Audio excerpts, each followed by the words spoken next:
Alright, so I want to talk about this because this is one of my favorite panels from any Spider-Man comic.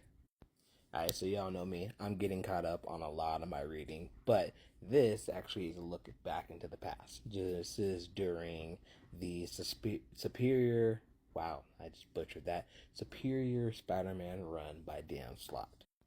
And if you don't know about Superior Spider-Man, that was a series that ended in 2013. So it's been about 10 years. So if you don't know what happened in that story, then, well, spoilers. So in Superior Spider-Man, in that storyline, Dr. Octavius takes over Peter's body, and he forces his consciousness out. But there's a catch to it. That catch being that Peter's morality, Peter's sense of with great power there must also come great responsibility, is too much for Octavius, and so he has no choice but to give in to that idea of helping people. From there, that leads to his ego, which is still strong enough to set out to become a better spider, a superior Spider-Man, so to say.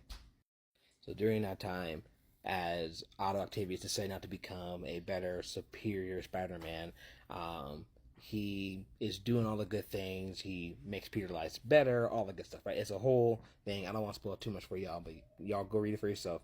It is available by Dan Slott. It is one of those series that people hated when it started, and it got better as it went along. Anyway, during the time, though, Peter comes back, which, of course, is the ending leading to another Amazing Spider-Man #1. It's during the time that you're having the Goblin Nation arc. In Goblin Nation, you run into the issue of, the Green Goblin is back. He's doing all these crazy things. Like, there's a lot of logistics that are part of the story. You can read it for yourself. But the biggest thing is the Green Goblin had somehow figured out that Otto Octavius has taken over the body of Peter Parker Spider-Man. And so in this scene, he is gloating about the fact that he knows. He's laughing, and here he is at last, the hero of our little drama, just in time for the thrilling climax. But wait, a twist. The hero isn't one at all. In fact, he never was. Really, Otto, you're just embarrassing yourself with this charade. Granted, you were never on my level, but being a bad guy suited you. Saving that little lady is your last remaining achievement as Spider-Man. When it all goes boom, you'll have nothing left. And there's just this moment within it where Peter goes, accept the dignity of knowing I have never carried a man purse. And just the shock on the Goblin's face as he realizes and says, it's you, the one and only. I love this scene. It's just a perfect scene to just really understand Peter and Osborn's dynamic. It's just one joke. All it took was one joke.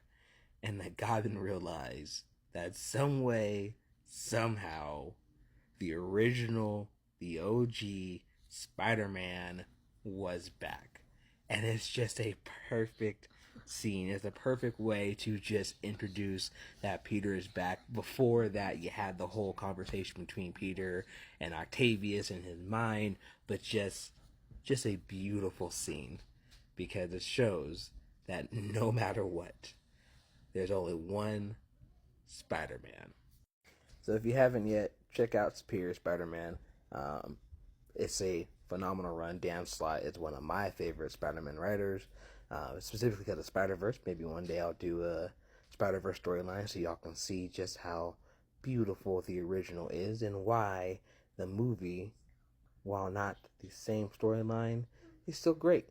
And that's okay. Maybe one day we'll get a Spider-Verse movie that goes around that. Other than that, though, thank y'all for checking in with me and getting caught up. Catch you later.